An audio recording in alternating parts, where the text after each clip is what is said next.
उधर हावड़ा में हुई हिंसा पश्चिम बंगाल की राजनीति को भी सुलगा रही है। एक तरफ बीजेपी इस मामले में ममता बनर्जी को हिंसा रोकने में नाकाम बता रही है, तो दूसरी तरफ ममता बनर्जी इस हिंसा के लिए बीजेपी को जिम्मेदार बता रही है। ममता बनर्जी की हिंसा रोकने की अपील का जब लोगों पर कोई असर नहीं हुआ, तो आज उन्होंने एक ट्वीट किया जिसमें उन्होंने लिखा कि बीजेपी के लिए जनता उनका खुद भुगतान करेगी।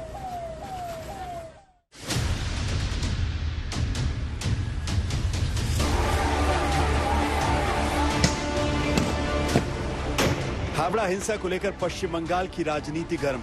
बीजेपी ममता पर वार कर रही है तो ममता बीजेपी पर पलटवार में व्यस्त है। हालांकि राजनीतिक विवाद से हावड़ा पर कोई असर नहीं पड़ा, वहां हिंसा आज दूसरे दिन भी जारी रही। हावड़ा में पत्थरबाजों ने बीजेपी ऑफिस को फूंक दिया तो बीजेपी का पारा हाई हो गया। बीजेपी नेताओं ने प्रशासन और शासन की इस नाकामी को शर्मनाक बताया और खूब हंगामा किया।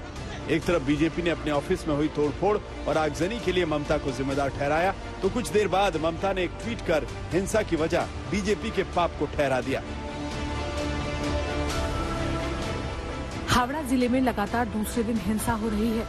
इसके पीछे कुछ राजनीतिक दल हैं जो चाहते हैं कि दंगे हों। बीजेपी के गुनाहों की सजा आम लोग क्यों भुगते? ममता बनर्जी के ऐसे रवैये के बाद तो जैसे बीजेपी आग बबूला हो गई। हिंसा रोकने में नाकाम ममता के ऐसे तेवर देखने के बाद बीजेपी नेता सौमित्र खान ने गृह मंत्री अमित शाह को चिट्ठी लिखी, जिसमें उन्होंने हालात काबू में लाने के लिए केंद्रीय सुरक्षा बलों को भेजने की अपील की।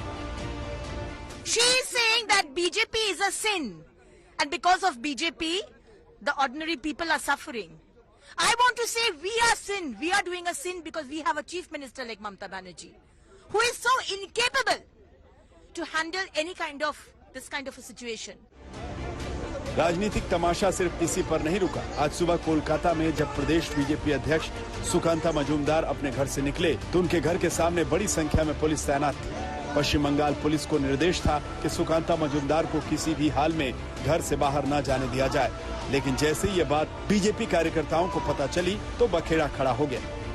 ये चल रहा है और कब से आपको रोक के रखा गया है? सुबह 11 बजे जब मैं निकला यहाँ से, जैसे आपको पता है कि कल हमारे पार्टी ऑफिस को वहाँ पे तोड़ा गया। सिर्फ बीजेपी के पार्टी ऑफिस को तोड़ा नहीं गया, हमारे कार्यकर्ता को मारा गया, पीटा गया। उसके साथ साथ जो आप स्थानीय लोग हैं जो डरे सहमे हुए हैं क्योंकि उनके घर दुकान सबको जला दिया गया, तो घर में तोड़फोड़ किया गया। ये भयानक स्थिति है। पूरी तरीके से लॉ एंड ऑर्डर सिचुएशन पूरी तरीके से एकदम खत्म हो चुके हैं वहाँ पे। और हम जाना चाहते थे सुबह 11 बजे यहाँ से रवाना हुए। रवाना जब होने के वक्त आया तब पुलिस हमें रोक लिया यहाँ पे। हम तब से यहाँ पे बैठे हुए हैं।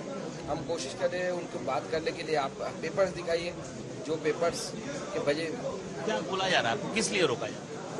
वो बोल रहे हैं कि हावड़ा में 144 धारा है, इसलिए आपको यहाँ पे रोका जा रहा है। जब पुलिस के लिए बीजेपी कार्यकर्ताओं का हंगामा झेलना मुश्किल हो गया तो सुकांता मजूमदार पर लगाई गई बंदिशें हटा दी गई।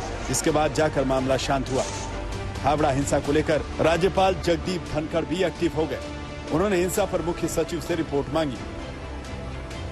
मैं मानता हूँ ये दंगा नहीं है, बल्कि इस देश के सौहार्द को तार तार करने का सांप्रदायिक पंगा है। और इस पंगे के पीछे कौन सी प्रायोजित कार्यक्रम चल रहे हैं, कौन सी साजिशें चल रही हैं, ये सारी चीज़ें एक्सपोज हो रही हैं। बंगाल की सरकार, बंगाल की पुलिस पूरी तरीके से आंख मूंद कर बैठी हुई है। वहाँ पर इन दंगाइयों को रोकने के लिए कोई भी कदम नहीं उठाए गए हैं। हमारी मांग है गवर्नर साहब से कि बंगाल में आर्मी को या पैरामिलिट्री फोर्स को बुलाया जाए, तैनात किया जाए, ताकि वहां पर हालात सामान्य हो सके, काबू में आ सके। हावड़ा में हुई हिंसा ने पश्चिम बंगाल की राजनीति में भूचाल ला दिया। हिंसा फैलाने का आरोप और हिंसा रोकने की जिम्मेदारी के ताने को लेकर ममता और बीजेपी फिर से आमने सामने है। जहां तक हावड़ा की बात है तो आज दूसरे दिन भी वहां आगजनी और पत्थरबाजी हुई। कोलकाता से अनुपम मिश्रा के साथ आज तक ब्यूरो।